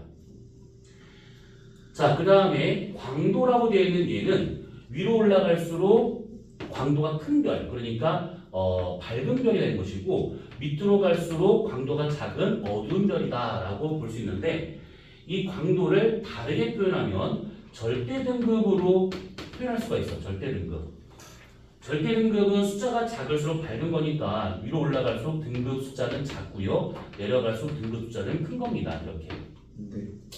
다만 여기서 주의할 점, 등급으로 표현할 때는 이 y축이 뭐 이렇게 플러스 10, 5, 0, 마이너스 5 이런 식으로 이제 뭔가 그리게 될 것인데, 광도로 표현할 때는 로그 함수로 표현이 돼. 그래서 요게 정말 잘 틀린 것 중에 하나가 뭐가 있냐면, 어떤 별의 광도 변화량 또는 절대 등급 변화량이 주어진단 말이지. 그러면 딱 봤었을 때 절대 등급 변화량은 별로 없는 것 같은데요? 근데 광도 변화량은 겁나 큰 게 있어. 그러니까 뭐냐면 이 위쪽에 분포하고 있는 별들은 절대 등급 변화량이 만약에 이 정도라고 가정해보자. 이렇게 요만큼 떨어졌대. 그러면 에게 이거밖에 안 떨어졌어 할 텐데, 절대 등급은 변화가 없겠지만 여기서 이만큼 떨어질 때 얘는 광도 변화량 치면 엄청 큰 거야. 큰 수에서 이만큼 떨어진 거, 작은 수에서 이만큼 떨어진 거하고는 다르겠지. 만의 10%와 10의 10%는 다른 거라고 생각하시면 돼. 그래서 이 절대 등급하고 광도, 여기에 어떤 숫자가 쓰여 있는가를 문제가 나오면 먼저 잘 보셔야 돼. 그것 따위 계산을 해야 되는 거니까. 자, 그러면 요렇게 해줬을 때 여기서 짚고 넘어갈 거, 광도. 자, 광도라고 하는 것은 보통 이제 라지 L이라고 보통 많이 쓰는데, 얘는 아까 우리가 얘기했었던 슈테판 볼트의 법칙 시그마 T 사승 있잖아. 요건 단위 면적에 나오는 에너지량이기 때문에 여기다가 별의 표면적인 4파이R 제곱을 해줘야 돼. 그래서 요렇게 해서 광도를 구하는데, 이때 여기 나와 있는 상수대로 숫자를 넣어서 광도 구하는 문제 없어. 그렇게는 안 나와. 그래서 얘도 관계식으로 봐야 되는데, 그러면 광도라고 하는 것은 결국 반지름 제곱에다가 온도 사선을 구할 수가 있는 거구나 라는 것이고, 여기서 반지름만 남겨놓고 죄다 넘긴다 그러면 결국 반지름은 온도 제곱분의 루트 밝게 되는구나. 이런 식으로 관계식을 간단하게 정리하면 돼. 니네 프린트를 보니까 이 뭐 반지름을 좀 기가 막히게 좀 구하고 있던데 다 필요 없고 그냥 이렇게 간단하게 하면 돼요. 이렇게. 문제 풀다가 플랑크 곡선을 보고 이게 온도에 관련된 것인지 광도에 관련된 것인지가 헷갈릴 때가 간혹 있을 거야. 근데 그거는 좀 간단히 구분할 수 있는 게 뭐냐면, 만약에 이렇게 되어 있는 상태인데 고온의 별과 저온의 별이 이렇게 되어 있다 그러면 이거는 온도에 관련된 T4승으로 구하는 그 문제인데, 만약에 그렇지가 않고 이렇게 돼 있어가지고 고온의 별이 이렇게 있고 저온의 별이 이렇게 나왔대. 그럼 이거는 반지름을 고려한 광도다라고 이해하면 되는 것들이야. 면적이 의미하는 건 광도, 왼쪽은 면적이 의미하는 것은 온도. 이렇게. 자, 그러면 우선 이렇게 된다 치고, 여기서 이 HR도에서 그 별을 이제 다 찍어봤어. 그러니까 저 별 봤더니만 온도가 얼마, 광도가 얼마, 여기. 저 별은 온도, 광도 얼마, 여기. 이런 식으로 막 점을 다 찍어봤어. 그랬더니만 패턴이 보이는 것이 이렇게 왼쪽 위에서 오른쪽 아래로 떨어지고 있는 이런 별의 무리가 있고, 또 하나는 여기쯤에 나오는 별의 무리, 그 다음에 이렇게 넓게 분포하고 있는 별의 무리, 그 다음에 여기쯤에 보이는 별의 무리. 크게 네 가지 나온다 이 얘기야. 자, 그랬을 때 각각의 이 별의 집단에 이름이 있는데, 요 놈이 주계열성, 요 놈이 적색거성, 요것이 백색에서 초거성. 초거성, 너들 낯다리 깔린 줄 알았어. 초거성, 그 다음에 백색에서. 요 놈이 백색에서. 이렇게. 자, 우선은 H 할 때 표현되고 있는 별들은 한 요 정도인데, 사실 여기 찍히지 않는 별들도 있어. 뭐 터무니없이 광도가 너무 낮거나 뭐 이런 것도 있을 수 있거든. 근데 이제 그런 것들까지 다 포함시키면 문제를 풀 수가 없어. 그러니까 그런 거는 번외로 빼고 일반적으로 많이 쓰이는 것들이 이 네 가지 정도다라고 생각하면 돼. 자, 그럼 이제 여기에서 우리가 어떤 걸 볼 거냐? 요 놈이에요. 먼저 첫 번째. 자, 주결성과 같은 경우에는 두 가지 조건을 만족을 해야 주결성이다라고 얘기하게 되는 거야. 첫 번째는 뭐냐면 얘가 수소 핵융합을 해야 돼. 그리고 두 번째는 크기가 안정적으로 유지가 돼야 돼. 다른 별들은 크기가 유지가 안 돼. 그러니까 뭐 커지거나 작아지거나 이런 크기 변화가 생기는데 주결성은 그게 아니야. 크기가 일정하게 유지가 되고 있는 것들이야. 그래서 안정된 상태를 말하고 있는데 이 상태를 정력합 평형 상태다라고 말하는 것이지. 이거 대기하고 해수에서 이 단어 들어본 적 있을 거야. 그래서 별에서도 이 단어가 또 나와. 그래서 이렇게 정력합 평형 상태에 도달해서 수소 핵융합을 할 수 있는 그런 안정적인 별을 주결성이다. 이렇게 이해하시면 돼요. 자, 그러면 이제 여기서 이제 요거를 하나하나 보도록 합시다. 이것도 지금 또 언제 걸렸는데? 빠르게 화장실 좀. 갔다 오세요. 네.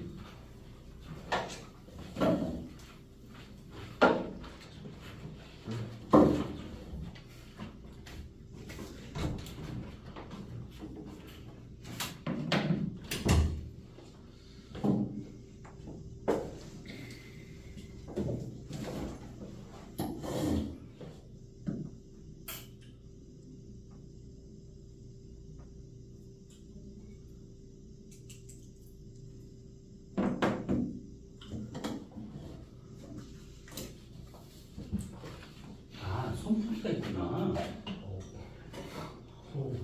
선풍기가 있었어. 아니, 이 용도가 그 용도인가?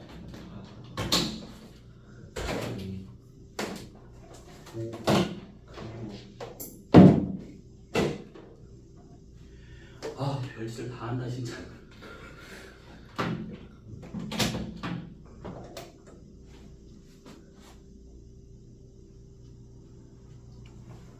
넬레 저거 빨리 말해줄 수 있는 얇은 인벤터도. 스마트 칠판.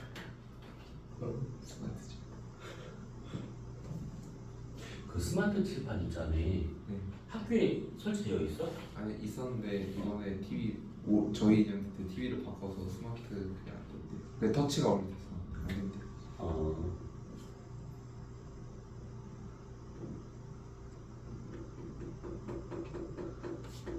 그냥 보드만 그냥 아니야.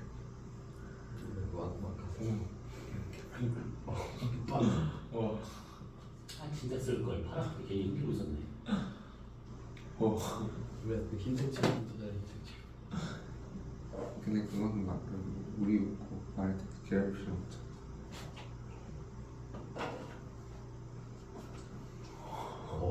오케이. 자, 그러면 주결성부터 보도록 합시다. 첫 번째 주결성.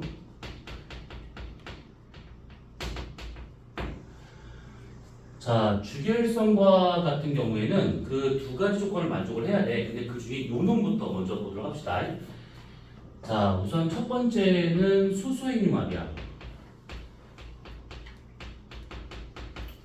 핵분열과 핵융합은 들어본 단어일 거야. 그 물리에서 특히 통과에서 아마 이거 핵분열에 대한 것들을 이제 수업을 아마 하실 건데 이거 2학기 때 지금 2학기구나. 하셨어? 이제 전기하고 있는. 전기하셔 지금? 핵분열에 대한 얘기는 아직 안 하셨어? 핵 에너지에 대한 거? 네. 아직 안 하셨구나. 아직 그 뒤쪽에 있으니까. 근데 아무튼 핵융합은 핵분열과 좀 달라. 그 질량이 큰 애들을 쪼개서 에너지를 얻는 방법인 핵분열은 되게 위험한 방법이지만 질량이 작은 것을 융합시켜서 에너지를 얻는 방법인 핵융합은 되게 멋있는 것이지 저거. 근데 어쨌든 간에 질량이 작은 것부터 시작하기 때문에 수소부터가 핵융합이 시작돼. 그래서 보통은 수소부터 시작을 해가지고 헬륨을 얻고 헬륨이 핵융합을 해서 탄소나 산소를 만들게 되고 탄소 핵융합을 해가지고 네온이, 그 다음에 마그네슘이, 그 다음에 규소가 마지막으로 철이 이렇게 생성된다라고 생각하면 돼. 철까지는 어쨌든 간에 핵융합을 통해서 만들 수는 있어. 근데 철 이상 넘어가는 무거운 원소들은 핵융합을 만들 수 있는 게 아니야. 얘네들은 별이 순간적으로 빵 터져가지고 고온과학으로 확 올라갔을 때 그때 순간적으로 만들어지는 게 철보다 무거운 원소다라고 보면 되는 것이고, 그리고 이 핵융합이 어디까지 갈 수 있느냐라고 하는 것은 얘네들의 온도가 어디까지 올라갈 수 있는가에 달려있다라고 생각하시면 돼. 핵융합은 온도에 되게 민감한 반응이기 때문에 온도가 어디까지냐 이것인데, 예를 들면 수소핵융합과 같은 경우에는 이게 그 니네 프린트물도 그러고 보통 시험 나와 있는 교수도 마찬가지인데 한 400만 켈빈에서 수소핵융합을 하기 시작한다라고 해. 근데 400만 켈빈에서 나오는 에너지량이 보잘것이 없어. 그러니까 이 별의 에너지원으로서 나올 만한 그 정도가 되려면 적어도 한 1000만 켈빈 정도는 돼줘야 돼. 그래서 1000만 켈빈에 해당되고 있는 그런 내부 온도가 되면 수소핵융합이 되더라. 그리고 헬륨핵융합과 같은 경우는 1억 켈빈 정도까지 올라가 줘야 돼. 탄소핵융합은 한 3억 켈빈 정도까지. 그리고 마지막으로 철을 만들 수 있는 규소핵융합은 한 30억 켈빈까지 가줘야 돼. 그러면 이게 잘 구분이 이게 잘 체감이 안 돼. 1000만 켈빈이면 별거 아닌 것처럼 느껴질 수 있어. 근데 항상 얘기하지만 만약에 이런 숫자가 너무 커서 체득이 잘 안 되면, 체감이 안 되면 돈으로 생각을 해봐. 만약에 우리가 물을 끓는 게 100도씨는 아니지만 어쨌든 100도에서 물이 끓는다고 해보자. 그러면 100도에 손 담그면 미치겠지. 너무 뜨거울 거야. 그거를 100원으로 치는 거야. 그러면 수소핵융합은 1000만 원이야. 그러면 규소핵융합은 30억 원이야. 그러니까 차이가 어마무시하지. 그래서 요렇게 지금 온도가 어디까지 갈 수 있냐에 따라서 핵융합의 종류가 결정된다라고 보면 돼. 여기서 이 온도가 어디까지 갈 수 있냐라고 하는 것은 별이 갖고 있는 질량에 의해서 결정이 되는 거야. 별이 얼마만큼의 질량을 갖고 있냐에 따라서 온도가 어디까지 갈 수 있는지가 정해지고 있다. 이렇게 이해하시면 돼요. 자, 그러면 우린 여기서 뭘 볼 거냐? 수소핵융합을 볼 겁니다. 수소핵융합. 다른 거는 뭐 됐고 요거 하나만 받으면 돼. 자, 수소핵융합은 이거 종류가 두 가지가 있어요. 하나는 양성자끼리의 반응인 PP 반응이 있고, 그 다음에 탄소와 질소와 산소가 서로 이제 만들어지면서 에너지를 생성하고 있는 CNO 순환 반응 두 가지로 볼 수가 있는 것들인데, 여기서 PP 반응은 그림을 그릴 수가 있어, 칠판에다가. 근데 CNO 순환 반응 그림 못 그리겠어. 너무 복잡해가지고. 그래서 이거는 PP 정도만 우선 알고 있으면 돼. 그림으로 보는 것은. 자, 우선 뭐냐면, 자, 파란색을 양성자라고 생각을 해보고, 그 다음에 노란색을 중성자라고 볼 겁니다.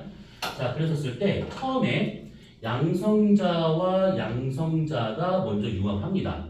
양성자와 양성자가 융합을 해. 그러면 그때 이 양성자와 양성자가 충돌하잖아. 그럼 얘네들이 알파 분계를 하면서 하나는 양성자인 상태로 존재하지만 하나는 중성자의 형태로 바뀌어버려요. 이렇게. 그래서 양성자와 중성자의 형태로 이렇게 얘가 되어 있는 중수소가 됩니다. 자, 중수소가 되고 난 다음에 그때 요것들이 다시 주변에 있는 중성자가 또 달라붙어. 그래서 요것이 요렇게 양성자와 그 다음에 중성자가 이렇게 붙어 있는 삼중수소가 되겠다라는 거야. 요렇게 되어 있는 삼중수소가 돼요. 자, 여기까지 이렇게 오자네. 그러면 이때 요 두 개의 삼중수소가 융합을 해가지고 요렇게 양성자와 그 다음에 중성자가 이렇게 결합되어 있는 헬륨을 만들더라, 이 얘기야. 그러면 입자가 6개가 충돌했는데 융합했는데 왜 4개만 있어요? 라고 할 수 있는 것인데, 이때 요렇게 삼중수소가 융합하는 과정에서 헬륨을 만들자네. 그때에 얘네들이 중성자 2개가 탈락이 돼요. 중성자 2개가 탈락이 됩니다. 그래서 4개가 결과적으로 융합된다라고 보면 되는 것들이야. 그러니까 얘네들의 결과만 놓고 보자면 4개의 수소 원자핵이 결합을 해서 한 개의 헬륨을 만들고 그 다음에 일부 에너지로 전환되고 있다라고 볼 수 있는 것인데, 여기서 말하는 이 에너지가 델타 mc제곱으로 구할 수 있는 그 에너지를 말하고 있는 것들이지. 그래서 질량 결손이 되고 있는 그 상태를 말하고 있습니다. 그러니까 4개 더해서 요거의 질량과 같냐? 아니지. 얘가 더 가벼운 원소가 되는 거야. 4개를 더한 것보다 질량이 더 작아. 그래서 이렇게 되고 있는 것이고, 또 하나는 요렇게 4개가 결합해서 1개 헬륨 만든 건 맞는데 과정상 보면 6개가 필요한 거야. 그래서 PP 반응은 4개가 융합해서 1개 헬륨 만든 건 맞지만 과정상 6개가 있어야지만 2개 탈락을 해서 4개가 융합을 하는 거구나. 이렇게 이해하면 되는 것들이야. 자, 그래서 이 수소액 융합 중에서 지금 우리가 PP 반응에 대한 것만 우선 봤는데 CNO는 글을 못 그리겠다고 아까 얘기했었어. 그런데 여기서 요 정도는 기억을 해야 될 것이 뭐냐면 그래프 정도는 봐둬야 돼. 자, 우선은 요렇게 했었을 때 이쪽 가로축을 별의 내부 온도라고 보고요. 단위는 켈빈을 쓰고요. 그 다음에 세로축은 에너지 생성량이야. 자, 아까 저기에서 말했다시피 이 수소액 융합을 하기 위해서는 한 1000만 켈빈 정도까지 올라가 줘야 돼. 별의 내부 온도가. 근데 1000만 켈빈까지 도달하기 위해서는 이 별이 꽉 눌러가지고 내부 온도 압력 밀도를 증가시켜줘야 돼. 그러려면 얘가 이 누른 힘이 커야 돼. 이걸 중력 수축 에너지를 하게 되는데 그 중력 수축 에너지에 의해 가지고 별의 내부 온도가 쭉 올라가. 이때 중력 수축 에너지에 의해서 별의 내부 온도가 올라가기 시작해요.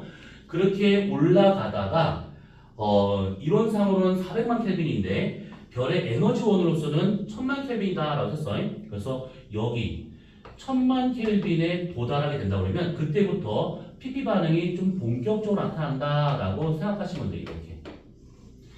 자, 그러면 얘가 중력 수축 에너지에 의해서 내부 온도가 올라가는 것보다 핵융합이 시작되면 그때부터 온도가 더 빠르게 올라가기 시작하겠지.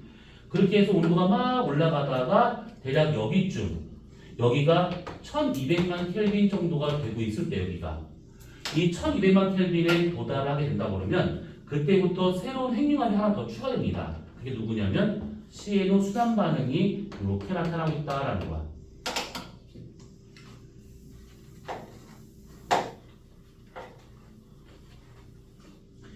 자, CNO 순환 반응이 나타나고 있다라고 본다 치면 요때부터는 핵융합이 하나 더 추가된 거기 때문에 별의 내부 온도는 더 빠르게 증가하기 시작해. 그리고 여기서 얘네 둘이 만난 요 교점 있잖아요. 이 교점의 이 온도가 대략 1800만 켈빈이야. 그러면 태양은 어디 있냐면 요것보다 살짝 낮은 온도인 1500만 켈빈에 있는 거야. 그래서 태양 중심부 온도가 1500만 켈빈이다 보니까 현재는 PP 반응에 의해서 만들어진 에너지량이 CNO보다 더 많아. 이것이. 뭐 시간이 더 지나면 언젠가는 뭐 CNO가 더 많아지겠지. 에너지 생성량이. 근데 지금은 그렇지 않다 이 얘기야. 자, 이렇게 쭉 가다가 내부 온도가 올라가잖아. 그러면 여기쯤 와서 여기는 10의 8승 1억 켈빈에 도달하잖아요. 그러면 핵융 하나가 더 추가되면서 이렇게 가는데 이놈이 헬륨 핵융합이야. 이런 식으로 에너지가 막 점핑하듯이 올라가기 시작해. 내부 온도가. 근데 아무 별이나 다 저기까지 가는 게 아니야. 저거는 이 별의 질량이 어느 정도까지 갔냐에 따라서 이게 다르게 표현되는 거니까 그냥 그런 마음으로 넘어가시면 돼. 얘네들은. 지금 요게 어렵진 않을 거야. 근데 여기 나와 있는 요 그림들은 그냥 참고 정도로 봐두시면 되고 수소액 융합에서는 요 그래프가 우선 중요한 거니까 이건 잘 기억하셔야 돼. 자, 그러면 이제 주결성에서 수소액 융합에 대한 것은 여기까지만 보기로 하고, 자, 그 다음에 두 번째는 정력합 평형 상태야.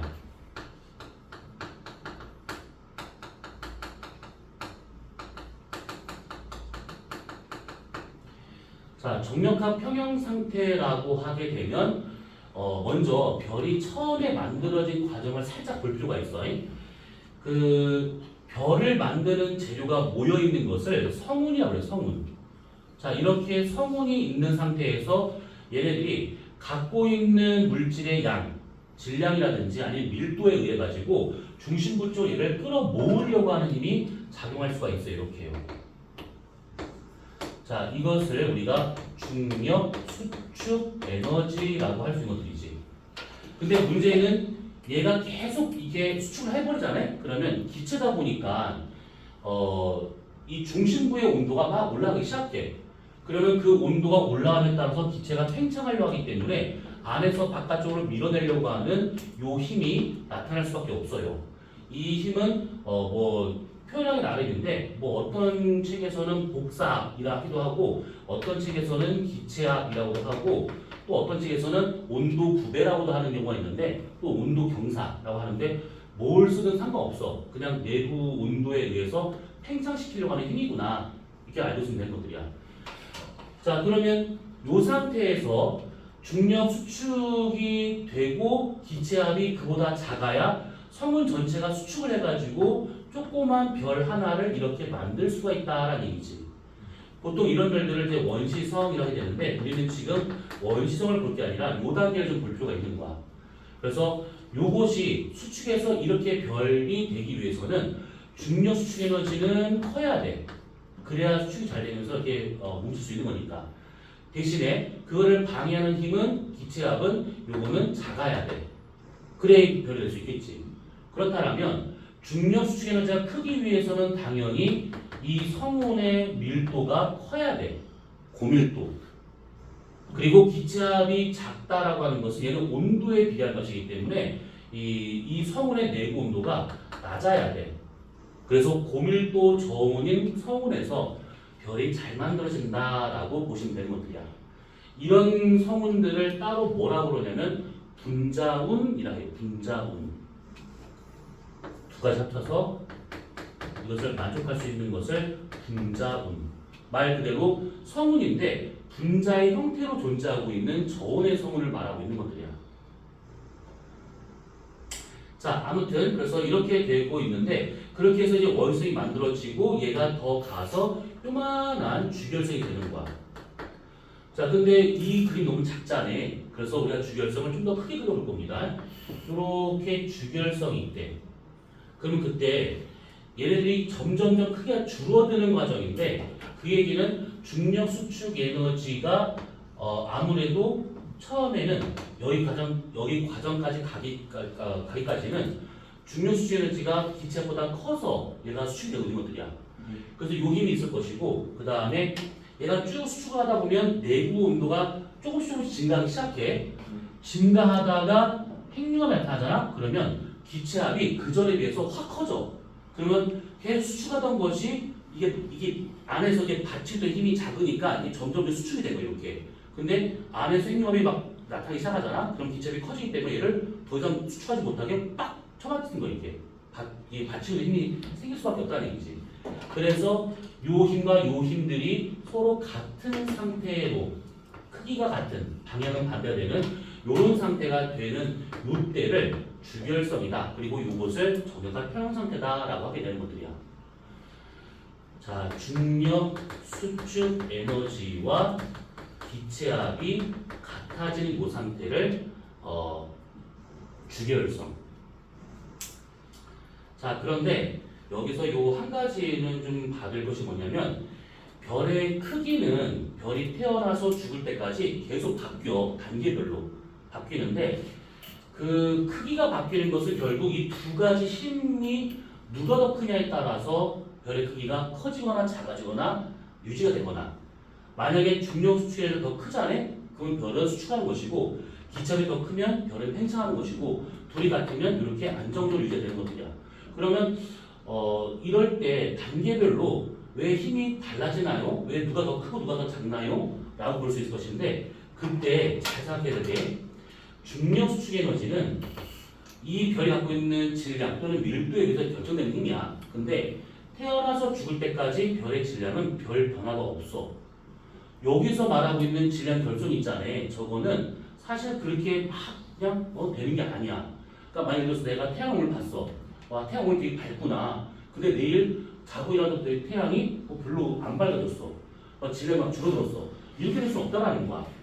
별이 죽을 때까지의 그 질량은 거의 변화가 없어요. 그러면 별의 크기가 바뀌는 이유는 딱 나왔지. 아, 기체압이 단계별로 달라서구나 라고 이해하면 되는 거야. 기체압이 다르다라고 하는 것은 무슨 말이냐면 내부의 온도가 달라서 그런 거구나 라고 이해하시면 돼. 그 별의 단계별로 별의 내부 온도가 달라. 별의 내부 온도가 다르다라고 하는 것은 핵융합을 뭘 하느냐 하지 않느냐 이런 차이라고 보시면 되고, 그렇게 해서 온도가 다르고 기체압이 달라지게 되면 이 힘이 달라진 거니까 별이 팽창할 수도 있고 수축할 수도 있는 거야. 그러면 팽창이나 수축을 만약에 해버리잖아. 그러면 아까 얘기했었지, 별의 강도라고 하는 것은 반지름 제곱과 표면도 4에 비례하는 거라고. 반지름이 달라져 버리게 되면 광도가 달라지게 돼. 이것이. 자, 여기까지 질문 없지요? 무난하게 이해했을 거라 믿어요. 자, 그러면 여기서 주결성에 대한 간단한 내용은 이렇게 정리를 하면 될 것 같습니다. 자, 그러면 이제 아까 여기 지웠던 H활도를 다시 한번 보는 거야. 자, H활도를 보게 되면 이걸 간단하게 보도록 합시다. 온도하고 광도가 있고 주결성이 모여있는 그 부분을 영연주결이라 하게 돼요. 영연주결. 자, 영연주결이 있다라고 했었을 때 지금부터 하는 것은 다른 별은 해당이 안 돼. 주결성에서만 해당되는 내용이야. 지금 우리가 지금 주결성만 하고 있는 중이에요. 주결성만. 자, 우선 뭐가 있냐면 여기 위쪽에 있는 주결성과 밑에 있는 주결성은 온도와 광도가 달라. 같은 주결성인데 이쪽은 밝고 뜨거운 주결성이고 여기는 어둡고 차가운 주결성이야. 그러면 이때 밝고 어두운 것은 왜 이렇게 차이가 나는 건가요? 라고 했을 때는 광도는 이 주결성이 갖고 있는 질량이 얼마냐에 따라 달라지는 거야. 특히 질량이 2에서 4승대에 비례하고 있는데 여기서 이 숫자는 뭐라고 해? 숫자가 딱 만약에 문제가 나온다면 애초에 이게 다 주어질 거야. 그러니까 그런가 보다 하고 보시면 되는 겁니다. 그러면 질량만 놓고 보자면 왼쪽 위에 있는 별일수록 질량이 큰 거고 오른쪽 아래에 있는 주결성일수록 질량이 더 작은 거구나. 이렇게. 그런데 질량이 이렇게 얼마에 따라서 광도가 발생되는데 문제는 뭐냐면 얘가 주결성으로서 얼마만큼 오랫동안 머무를 수 있는지 그 수명에 대한 것을 만약에 생각을 해보자네. 그럼 이것은 좀 다르게 봐야 돼. 요거를 하기 전에 먼저 좀 쉽게 이해하기 위해서 요거 생각하면 돼. 내가 만약에 지금 10만 원이 있어. 10만 원이 있는데 내가 하루에 10,000원씩 써. 그럼 난 며칠 쓸 수 있는 거야? 열흘 쓸 수 있는 것이지. 똑같아. 주결성도 얘가 얼마만큼의 그 에너지를 만들 수 있는 그 질량이 있을 거잖아. 질량이 있어야 에너지를 생성시킬 수 있는 거니까.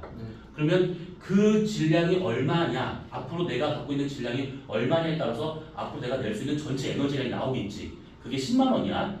근데 그것을 단위 시간당 소비하고 있는 에너지량, 그게 광도야. 광도. 그게 방금 있었던 10,000원이야.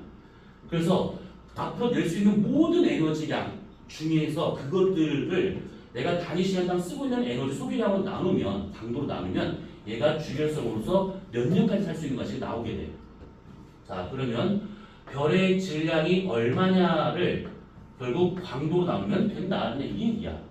별거 없지. 10만 원을 10,000원 나누게 되면 열흘 정도로 쓸 수 있다. 이거야. 그러면 여기에서 광도라고 하는 것이 이렇게 된다 했으니까 분자를 m의 2에서 4승배로 바꿔버려. 그렇다면 결국 별의 수명이, 그 주결성의 수명이라고 하는 것은 결국 질량의 1에서 3승배에 반비례하는구나가 되는 거야. 여기서 지수가 나오는데 지수 몰라도 돼. 그냥 질량이 반비례한다 라고 생각하면 되는 거야. 그래서 여기다 정리해보자면 결국 주결성으로서의 수명은 질량이 크잖아? 금방 돌아가셔. 질량이 작잖아? 그러면 아주 오랫동안 사시는 거야. 돈이 많아가지고 막 하루에 막 1,000만원씩 막 써. 금방 파산 그냥 그지 되는 거지. 근데 돈이 별로 없는데 되게 아꼈어. 그럼 되게 오래 살 수 있다는 거야. 이렇게. 그래서 주결선과 같은 경우는 이렇게 되고 있다는 것인데 만약에 이거에 관련된 질문은 문제를 내가 한두 번 본 적이 있었거든.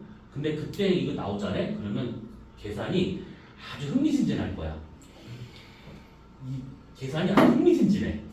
왜냐하면 내가 지금 이거 설명한 것은 되게 간단히 초간단 요약을 한 것이고 요 질량이라고 하는 요것은 뭐냐면 질량 결손율이야. 결손량. 그러면 태양 전체에서 핵융합에 관여할 수 있는 수소 양을 구해야 되고 그 양 중에서 질량 결손율이 0.7%를 감안해가지고 그 양을 또 구해야 되고 그 양을 광도로 나누는데 광도는 단위 시간당 에너지량이기 때문에 단위가 아주 브라이트해. 그걸로 해가지고 나눠. 그럼 숫자가 1년, 2년 안 나오겠지. 미쳐. 이 태양과 같은 경우는 수명이 100억 년이야. 약 100억 년이야. 그러면 숫자가 참 사람 짜증나게 하겠구나. 그러니까 산수 문제라 보시면 되는데 계산은 잘 틀려. 한두 번은 맞는데 그거 볼 때마다 정말 개짜증 났었어. 왜냐하면 그거는 되게 저급한 문제야. 그렇지 않아? 산수 문제 내서 틀려봐라, 계산 틀려봐라 라고 하는 것은 도대체 뭘 알고자 하는지. 아무튼 그래서 요 얘기는 여기까지만 보기로 합시다. 우리가 HR도 중에서 지금 주결선 하나만 지금 봤는데 오늘 시간 다 됐으니까 다음 주에 나머지 HR도를 보기로 하고 그리고 저번 주에 우리 얘기했던 거 기억나시지? 11월 25일 오전 11시 30분 보강이야. 3시간 보강. 안 와도 돼. 괜찮아. 오기 싫으면 안 와도 돼. 난 올 거야. 근데 그 기체압이 낮아지면 내부 온도가 낮아지네. 내부 온도가 낮아져서 기체압이 낮아지는 거야. 내부 온도가